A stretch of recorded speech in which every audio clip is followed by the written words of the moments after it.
Welcome to Haxby Shed and my video diary about my experience in learning TIG. Now if you don't know anything about TIG, you've come to the right place because I'm only about an hour ahead of you. And if you're an expert in TIG, you're going to find this really frustrating. But never mind.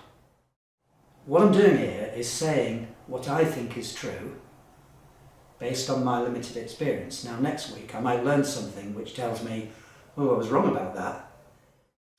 So there you are, you're thinking about doing TIG, or you've maybe bought your welder already, like me, and you spend a lot of time choosing your welder based on what you understand. And then you come to use it. Now what do you do first? Well, actually first you unpack it and you get some gas. Gas. Where do I get gas? What gas do I get? Okay, pure argon is the answer. That seems to be what I needed, that's what I got. But where do I get the gas?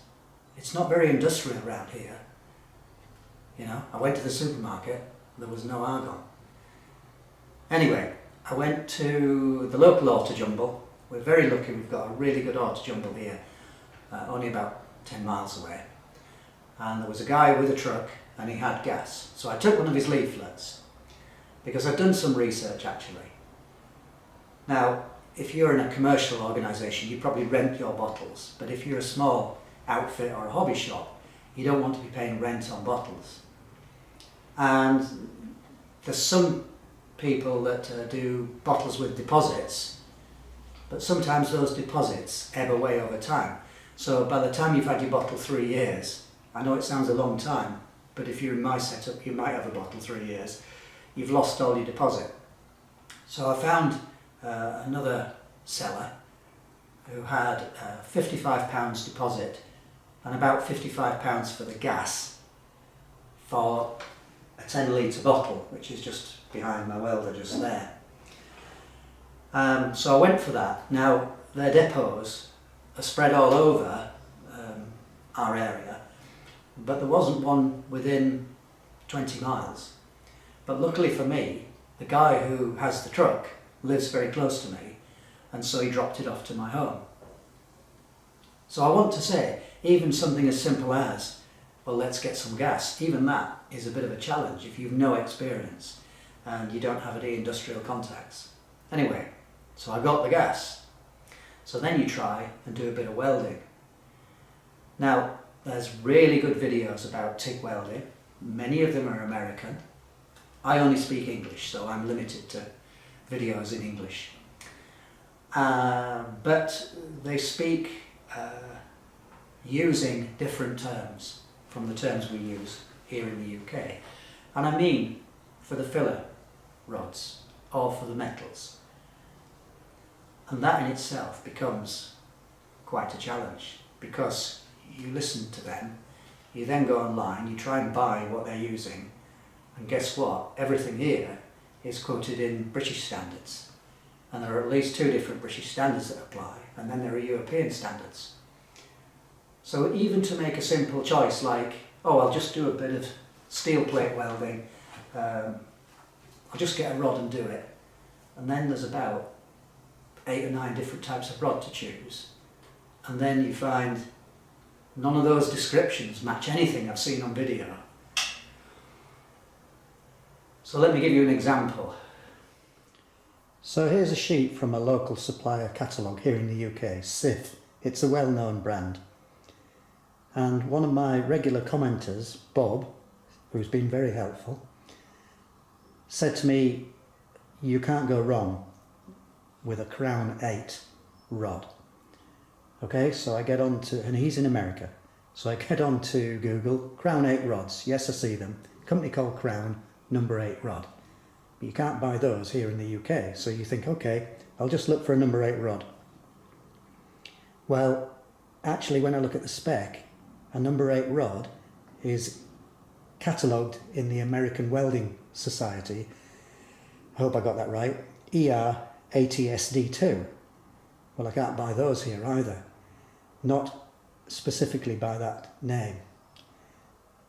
But when I look down these list of steel filler wires, A15, A17, A18, A31 and so on, and I'll zoom in a second so you can see. If I look at SIF steel A32, in AWS it is ER80SB2, which I think is the same as the Crown 8.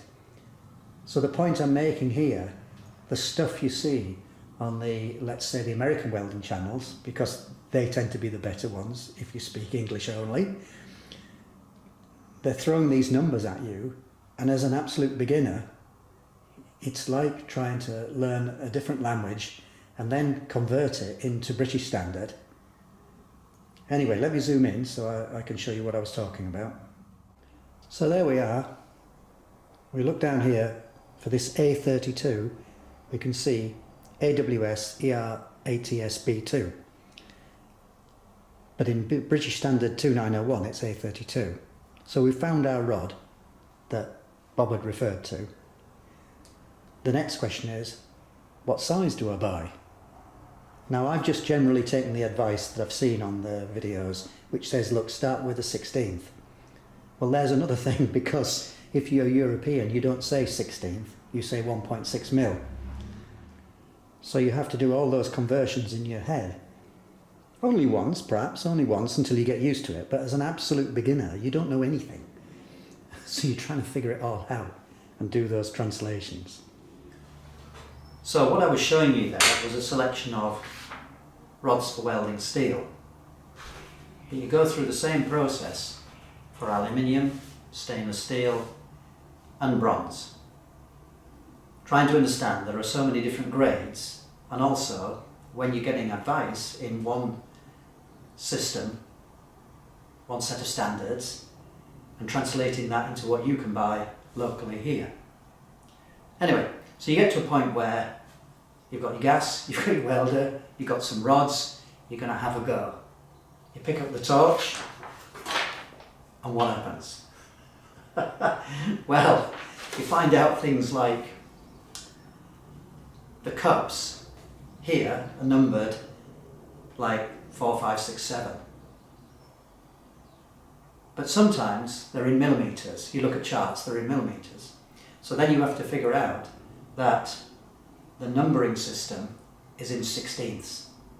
So a number 5 cup is 5/16, which is 8 millimeters. So again, you're trying to do those conversions and understand. Now once you've learned it once you know that you normally use a number 7 cup, you're fine. But you don't know when you don't know. So you have to try and figure it out. And then there's the size of the tungstens and the different types of tungsten. So what I got with this machine was tungsten in 2 sizes, 1.6 and 2.4 millimeters. Some red and some which was either white or grey. I couldn't figure it out really. But what I've learned from just watching welding tips and tricks and other things like that, blue. So I've just bought 1.6 and 2.4 blue, 2% lanthanated I think it's called.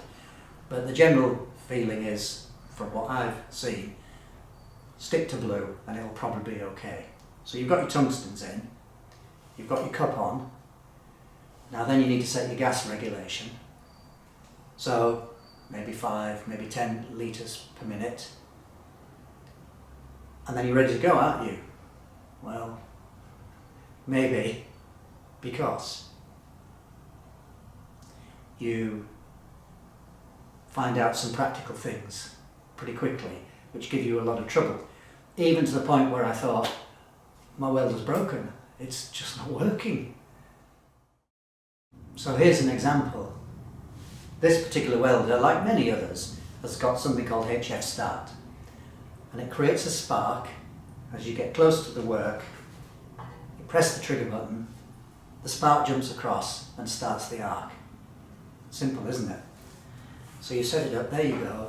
Now the first thing that happens is when you press the button, you hear a loud buzzing noise. And it sounds a bit concerning. It sounds like something's arcing across inside. Now remember, I've never heard any of these noises before. So if I do this now, you'll hear the fan and the noise that I'm talking about, this arcing noise. Nothing will happen here.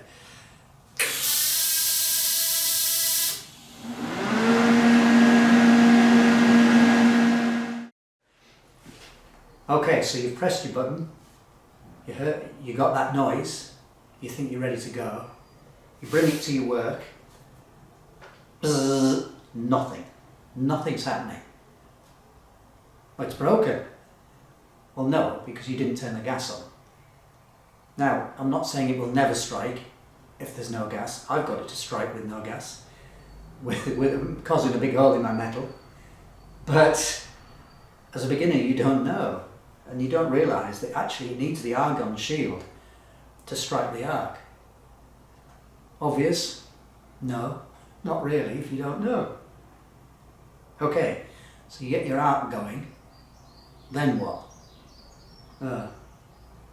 What you find is you're holding it far too far away from the work. It takes a bit of time to figure out that you need to hold the arc really close and really tight, and the level of control that you need is far beyond anything that you would do with MIG or stick. So that was another lesson. So you've probably managed to strike an arc by this time. You've got your gas on. Now, what's the next gotcha? Well, when you're MIG or arc welding, you're doing your run, finish, gone. That's it. So it takes a lot of change of habit to do your TIG weld and then stop at the end, because the work can still oxidize. So the gas runs on. If you set it so, the post flow, maybe 8 seconds of post flow, take your finger off the trigger, the current ramps down, the gas keeps flowing, you keep your torch there. That's a real hard habit to kick. I'm normally going, oh, what a mess.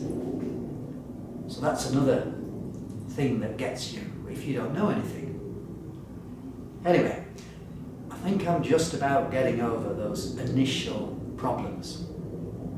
And I've tried a bit of welding in bronze, on steel plate, on aluminium, with mixed results.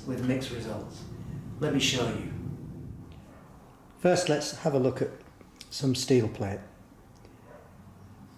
I don't have much stock. I just use the scraps of metal that are around me that I've recovered from places, and I don't always know what they are. Anyway, you can see where I started here. Terrible, isn't it? Heavily oxidised, discoloured. See this orangey looking colour. The arc's far too far away, and it's just a horrible mess. But by the time I got down here, I was beginning to form a run.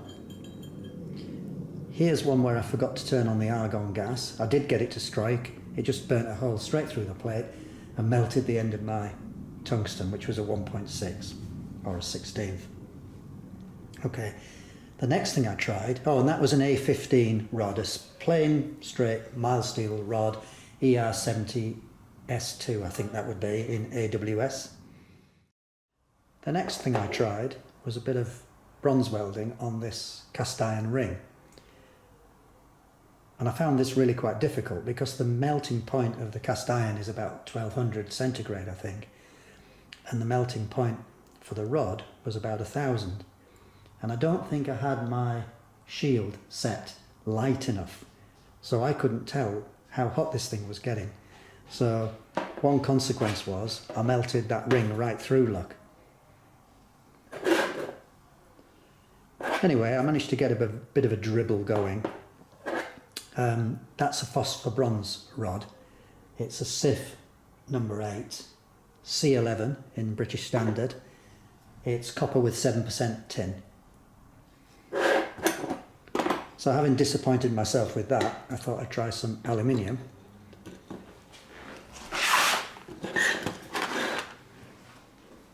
And I got on better with this than I thought I would. Now this is again just a bit of old alley plate. I've no idea what it is. But this is where I started, and you could see how badly oxidized this is. But by the time I was getting to here, something was beginning to happen. Now I used 16th rod again, 1.6, but honestly it was too thin. I couldn't feed the material in quickly enough. And you also see that it's getting hotter and hotter as it gets across this plate. Now I'm not using pedal. I was using pulse, I think, by here. I need to get the hang of using the pedal, so that will probably be my next step. Altogether, so far, I've only had about 1 hour of seat time. And I've at least attempted welds on 3 different materials, which are pretty awful. But I am quite encouraged that I can make something of this. You know, and watching the videos of people TIG welding, I've realised that it's a whole universe which is out there. So much you can do. It's a bit like in the mid-1980s when I got my first home PC. And I thought, wow, this is such a vast area to explore. Now this video will go out in probably about 10 days' time. And by then I might have even progressed quite a bit. I might have got the hang of the pedal. But anyway, this is just a true account of what it's like to be a start from zero hobbyist with nobody to help really apart from you guys, Colin. So I hope that was useful to you. Thank you for watching. Hacks be shared.